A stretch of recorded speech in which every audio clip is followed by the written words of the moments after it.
네, 오늘 말씀 나누겠습니다. 오늘은 성서정과 본문 중에 구약 본문 사무엘하 11장 1절에서 15절 말씀 같이 나누겠습니다. 가장 높이 올라갔을 때라는 제목 가지고 은혜 나누겠는데요. 네, 성경에 많은 그 인물들 중에 하나님과 가장 친밀했던 인물을 꼽는다면 누구를 꼽을 수 있을까요? 아마 믿음의 조상 아브라함, 또 하나님과 직접 대면해서 봤던 온유함이 지면에 이 모세보다 승한 사람이 없었다 하는 그런 모세도 있죠. 그런데 또 둘째가라면 서러울 또 한 사람이 있습니다. 누가 있을까요? 다윗 왕을 들 수 있을 것입니다. 오늘은 이 다윗 왕의 이야기를 좀 나누려고 하는데요. 우리 대부분의 성도님들이 비행기를 타보셨을 것입니다. 아니면 그 높은 고층 빌딩의 이 엘리베이터를 또 타보셨을 것입니다. 아니면 또 높은 산을 오르내리는 케이블카나 아니면 높은 산에 등산을 해본 경험도 있으실 것입니다. 이런 제가 방금 말씀드린 것들을 경험하면 공통적으로 우리가 경험하는 그 한 가지가 있는데 그게 뭐냐면 이 귀 막힘. 높은 곳에 올라가면 이 기압차 때문에 귀가 먹먹해지는 그런 경험들을 한 번쯤은 해보셨을 것입니다. 높은 곳에 또 올라가면 우리의 눈이 굉장히 착각을 일으키게 됩니다. 제가 오래전에 63빌딩 전망대를 가본 지도 언제인지 기억도 안 나는데 아무튼 63빌딩 전망대를 한 두세 번 가본 것 같아요. 그 63빌딩만 올라가서 보면 요즘에는 이제 63빌딩 전망대보다 더 높은 롯데타워 전망대가 있는데 거기는 제가 아직 안 가봤는데 63빌딩만 올라가 봐도 거기가 59층인가 전망대가 있는데요. 거기서 이렇게 아래를 내려다 보면 그 높은 아파트들이 다 장난감처럼 보여요. 성냥꽉처럼 보이고 자동차들은 다 장난감처럼 보이고 사람은 그냥 점으로 사람 머리는 거의 점으로 하나 찍을까 말까 할 정도로 그렇게 보입니다. 고속 엘리베이터를 타고 이렇게 1초에 막 3, 4층을 올라가는데 그 엘리베이터를 타고 올라가다 보면 옆 사람의 말이 무슨 말인지 못 알아들을 정도로 귀가 먹먹해지는 것도 경험해 봤습니다. 높은 곳에 있을 때 일어나는 이런 현상, 귀가 잘 들리지 않고 모든 것이 내 눈앞에 보잘것없이 작아 보이고 머리는 멍멍해서 판단력이 흐려지는 이것이 높은 곳에 있을 때 일어나는 우리가 경험하게 되는 현상들입니다. 오늘 본문에 나오는 다윗이 그런 위치에 있었습니다. 이 본문의 배경이 되는 시대는 이제 이스라엘이 통일이 되었고 다윗의 왕권이 강화되고 주위의 이방 나라들은 감히 이스라엘을 넘보지 못했고 다윗의 용맹한 장수들은 전장에 나가서 날마다 승전보를 전해왔습니다. 화려한 궁궐을 짓고 왕궁 곳간에 보물이 가득했고 하나님의 법궤도 예루살렘에 모셨습니다. 더 이상 오를 곳이 없는, 더 이상 높이 오를 곳이 없는 상황이었습니다. 나이 50이 되어서 다윗은 그의 삶의 정점에 이르게 됩니다. 20여 년을 왕위에 있으면서 그는 용사였고 음악가였고 정치가였고 이스라엘의 또 왕이었습니다. 보좌하는 신하들과 병사들은 그에게 충성을 다했고 이스라엘 모든 백성들은 다윗을 사랑했습니다. 그런데 이 다윗 왕의 30년 전을 한번 우리가 떠올려 봅시다. 냇가에서 무릎을 꿇고 반질반질한 돌 5개를 골라서 골리앗 앞에 섰을 때 이 다윗의 모습, 그는 골리앗보다 한참 보잘것없었고 이스라엘 군사들보다 또 그의 형들보다 낮아도 한참 낮았습니다. 그래서 성경은 지난번에 우리가 말씀 나눈 것처럼 집안에서도 그는 인정받지 못하는 말죄였습니다. 그런데 30년이 흐른 후에 그의 상황은 완전히 역전되었습니다. 더 이상 올라갈 곳이 없는 가장 높은 곳, 이스라엘 나라의 가장 높은 지존이었고 예루살렘에서 가장 높은 다윗성에 살고 있었습니다. 하지만 그는 이전에 다윗이 아니었습니다. 저희가 11장 말씀부터 살피는데요. 10장 6절 말씀부터 마지막 19절까지의 말씀에 보면 다윗이 암몬과 아람 연합군과의 싸움에서 승리를 거두는 이야기가 기록되어 있습니다. 그리고 그 후에 겨울이 되어서 잠시 이제 전쟁이 중단됩니다. 그래서 오늘 말씀해 보면 저희가 읽은 오늘 11장 1절은 이렇게 시작하죠. 그 해가 돌아와. 그러니까 겨울을 지내고 다른 번역에는 봄이 되어 이렇게 번역이 되어 있는 성경도 있습니다. 그러니까 이제 겨울에 잠시 전쟁이 중단되었다가 봄이 되어서 다시 전쟁을 시작하게 되는데요. 이전 같으면 다윗 또한 그의 부하들과 함께 전장을 누비고 있었을 것인데 오늘 말씀에 보면 다윗은 지금 예루살렘 다윗궁에 머물고 있는 것을 볼 수 있습니다. 2절에 보면 이런 말씀이 있습니다. 저녁 때에 다윗이 그의 침상에서 일어나 이렇게 기록되어 있습니다. 저녁 때에 다윗이 침상에서 일어났다. 그럼 아침에 침상에서 일어나야죠. 저녁에 일어났어요. 아마 이 상황을 추측해 보면 아마 다윗이 낮잠을 자고 있었던 것 같아요. 낮잠을 자다가 저녁 때쯤에 이제 일어났다. 한 나라의 최고 통치자가 자신의 군대를 전쟁터에 보내놓고 지금 낮잠을 자고 있었습니다. 낮잠을 자다 일어난 다윗은 왕궁 지붕을 거닙니다. 2절 말씀에 보면 저녁 때에 다윗이 그의 침상에서 일어나 왕궁 옥상에서 거닐다가 이렇게 기록되어 있는데 이 거닐다라고 표현된 히브리어 단어는 이 히브리어 단어의 원뜻은 아무 목적 없이 배회하거나 방황하는 것을 나타낼 때 쓰이는 단어입니다. 그러니까 다윗은 지금 왕궁 지붕 위를 걷고 있는데 그가 어떤 결정을 내리기 위해서 심각한 고민을 하고 있거나 아니면 하나님 앞에 기도를 하고 있거나 어떤 목적을 가지고 지금 거닐고 있는 것이 아니라 아무 생각 없이 그냥 배회하고 있는 방황하고 있듯이 지금 왕궁 지붕 위를 걷고 있었습니다. 어느 따스한 봄날에 이스라엘의 지존 예루살렘의 가장 높은 다윗성 성 가운데서도 가장 높은 지붕 위를 거닐던 그는 성 너머에서 목욕하는 한 여인을 보게 됩니다. 그리고 그 여인의 자태에 넋이 나갑니다. 이 여인의 이름은 바세바로 소개되고 있습니다. 이스라엘의 가옥 구조로 봤을 때 아마도 바세바가 마당에서 목욕을 하고 있었던지 아니면 창문이 열려 있는 곳에서 목욕을 하고 있었던 것으로 보여집니다. 한 여인의 자태에 넋이 나간 다윗은 거기에서 끝나지 않고 전령을 보내서 그 여인이 누구인지 알아보고 오도록 합니다. 3절에 보면 전령이 이야기하죠. 그는 엘리암의 딸이요 우리아의 아내 바세바가 아니니까. 이 시종의 이 전령의 말투를 한번 보십시오. 그의 이름뿐만 아니라 그가 누구인지 알아보고 오라고 했는데 그가 바세바라는 여인인데 그가 남편이 있는 유부녀라는 사실을 강조하고 있습니다. 그리고 그 남편은 왕도 잘 아는 장수 우리아라고 이야기해 줍니다. 또 그는 엘리암의 딸이요 우리아의 아내 바세바가 아닙니까? 이렇게 말하는 그 말투에는 왜 왕이 그 여인에 대해서 궁금해하십니까? 이런 의문도 섞여 있습니다. 역대상 11장 41절에 보면 이 햇사람 우리아가 나와요. 햇사람 우리아라고 나오는데 다윗의 37인 용사 중에 한 사람이었습니다. 아마 다윗 왕뿐만 아니라 많은 사람들이 알고 있었던 인물로 그렇게 추정됩니다. 그런 우리아의 아내가 이 바세바였습니다. 하지만 다윗은 아랑곳하지 않고 바닥으로 내려가는 미끄럼틀 위에 발을 올려놓고 맙니다. 4절에 보면 다윗이 전령을 보내어 그 여자를 자기에게로 데려오게 하고 그 여자가 그 부정함을 깨끗하게 하였으므로 더불어 동침함에 그 여자가 자기 집으로 돌아가니라. 이스라엘의 왕이 가장 높은 곳에 있는 이스라엘의 지존이 왕이 자신의 신하, 자신의 충직한 장수의 아내를 불러와서 한마디로 간음을 하고 그 여자를 돌려보냅니다. 그 위에 이야기가 이제 본문에 자세하게 기록되어 있는데요. 바세바가 임신을 하게 됩니다.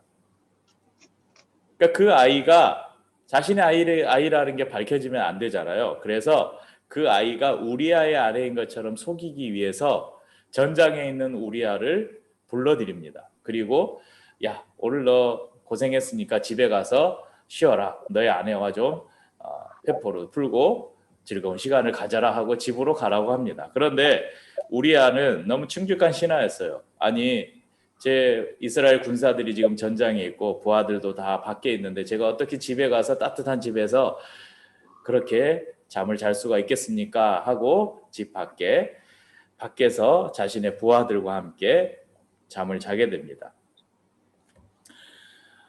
두 번이나 그렇게 다윗이 우리아를 설득했지만 우리아는 그의 충성심이 변하지 않습니다. 그래서 결국 다윗은 아주 비열한 방법을 사용하는데요.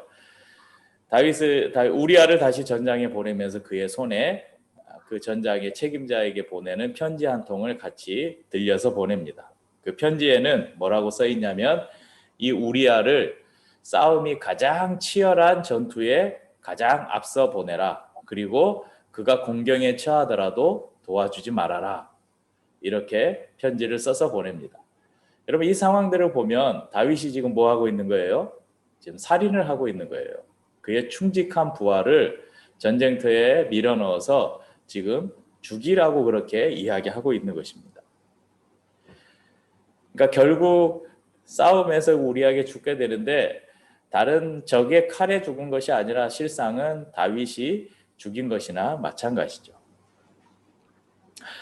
사무엘하 11장에서는 그 어디에도 우리가 동경하는 우리가 정말 믿음의 사람, 정말 하나님의 사람이라고 그렇게 여기는 다윗의 모습을 찾아볼 수 없습니다. 왜 그랬을까요? 왜 다윗에게 이런 일이 일어났을까요? 그 이유는 다윗이 더 이상 오를 곳이 없는 너무 높은 곳에 올라가 있었기 때문입니다. 높은 곳에 오래 있으면 고소병에 걸리는 것처럼 높은 곳에 너무 오래 머물면 공기도 희박해지고 청각도 시각도 무뎌져서 이 전령의 경고나 양심의 소리를 듣지 못한 것처럼 그렇게 된다는 것입니다. 심지어는 하나님의 말씀에도 무감각해지게 됩니다. 과연 다윗이 그 왕궁 지붕에서 본 이 밧세바의 모습이 그의 참 모습이었을까요? 왕궁 옥상에서 그때 때는 또 저녁 때예요. 저녁 때인데 얼마나 자세히 볼 수 있었겠어요.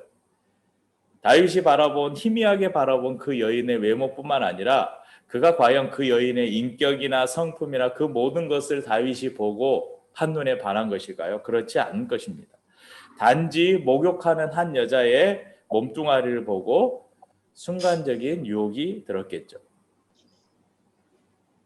다윗이 본 것은 육체의 음욕 외에는 아무것도 없었습니다. 이것은 비단 다윗의 문제만이 아닐 것입니다. 여러분 우리가 고급 식당에 좀 값이 나가는 식사를 제공하는 그런 고급 식당, 레스토랑에 가거나 아니면 또 비행기를 타거나 특히 비행기 중에서도 저는 한 번도 타보지 않았지만 퍼스트 클래스나 이런 아주 많은 돈을 지불하고 어떤 서비스를 받는 그런 것들을 우리가 경험할 때 우리는 어떻게 행동합니까? 이것을 갖다 달라고 하면 갖다 주고 저것을 해달라고 하면 군말 없이 해줍니다. 그런 서비스를 받는 것을 당연하게 여깁니다. 왜냐하면 내가 비용을 지불했기 때문에. 그래서 자신의 비위에 안 맞으면 서비스가 이게 뭐냐고 그렇게 마구 호통을 치기도 합니다. 저는 목사이지만 참 목사로서 목사가 부끄러울 때가 지금 목사 안수를 받은 이후에 지금까지 한두 번이 아닙니다. 목사 안수 받기 이전에도 좀 교회 담임 목사님이나 연세가 있으신 목사님들하고 아니면 노회나 이런 데를 참석했다가 어쩌다가 한번 그런 목사님들하고 식사 자리나 이런 데를 가면 참 제가 낯뜨겁고 부끄러웠던 경험이 한두 번이 아닙니다. 이 목사님들이 식당에 가면요 얼마나 종업원들을 하인 부리듯이 어이 하면서 그런 모습을 보면서 야 도대체 왜 저럴까 그런 생각 그런 부끄러움을 느꼈을 때가 한두 번이 아닙니다. 비단 목사님들만 그렇겠습니까? 왜 그런가를 생각해 보면 모두가 내가 상대방보다 높은 위치에 있다는 착각에서 나오는 것일 것입니다. 오늘 말씀을 통해서 우리가 분명히 알아야 될 것이 있는데요. 다윗과 밧세바의 이야기는 단지 인간의 정욕에 대한 이야기가 아닙니다. 물론 모든 사람들 안에는 육체적인 욕망이 있고 그런 육체적인 욕망은 언제나 우리를 넘어뜨릴 수 있는 아주 위험한 적입니다. 하지만 그보다 더 위험한 적이 있는데 그것이 뭐냐면 바로 교만입니다. 교만은 다윗이 시종의 말에 귀를 기울이지 않는 것처럼 우리로 하여금 영적 지도자의 말에도 또 여러분의 동역자의 충고도 듣지 못하도록 우리의 귀를 막아버립니다. 우리 안에 있는 하나님이 주신 양심의 소리도 듣지 못하게 합니다. 하나님께서 교만을 미워하시는 이유가 여기에 있습니다. 성경의 곳곳에 교만을 경계할 것을 말씀하고 있지만 특별히 잠언에 보면 솔로몬을 통해서 교만을 경고하시는데 무려 13절에 할애해서 계속해서 교만을 경계할 것을 말씀하고 계십니다. 사랑하는 성도님들, 겸손하기 위해서 노력하십시오. 자신이 높은 위치, 더 나은 위치, 더 귀한 직분에 있다고 생각하시면 더 그렇게 하셔야 됩니다. 그럼 나는 남보다 못해, 나는 남보다 못났어, 나는 남보다 덜한 존재라고 생각하는 것, 그것은 열등감입니다. 이것은 하나님은 기뻐하시지 않는 거예요. 하나님은 우리를 각자를 독특한 존재, 존귀한 존재로 지었기 때문에 우리 자신을, 내가 내 자신을 바라보면서 못났어, 나는 왜 이럴까, 이런 마음을 가지면 안 돼요. 이것은 열등감이에요. 그런데 겸손은 뭐냐면 나를 다른 사람보다 덜 생각하는 거예요. 다른 사람보다 나를 더 나중에 생각하는 거예요. 다른 사람보다 나를 낮추는 거예요. 그것이 겸손입니다. 누가복음 14장 7절에서 11절 말씀에 이런 이야기가 하나 기록되어 있습니다. 제가 읽어드릴게요. 청함을 받은 사람들이 높은 자리 택함을 보시고 그들에게 비유로 말씀하여 이르시되 내가 누구에게나 혼인잔치에 청함을 받았을 때에 높은 자리에 앉지 말라. 그렇지 않으면 너보다 더 높은 사람이 청함을 받은 경우에 너와 그를 청한 자가 와서 너더러 이 사람에게 자리를 내주라 하리니 그때에 내가 부끄러워 끝자리로 가게 되리라. 청함을 받았을 때에 차라리 가서 끝자리에 앉으라. 그러면 너를 청한 자가 와서 너더러 벗이어 올라 앉으라 하리니 그때에야 함께 앉은 모든 사람 앞에서 영광이 있으리라. 무릇 자기를 높이는 자는 낮아지고 자기를 낮추는 자는 높아지리라. 쉽게 이야기하면 어느 식사 모임이 있어요. 그런데 그 식사를 주최한 이제 호스트가 있을 거 아니에요. 그에게 친구가 있어요. 친구가 왔는데 자기 바로 옆자리 상석에 앉아 있는 거예요. 그런데 이 호스트에게 더 절친한 친구가 왔어요. 그러니까 그 친구가 오니까 여기 상석에 앉아 있는 친구 보고 자리 좀 비켜달라고.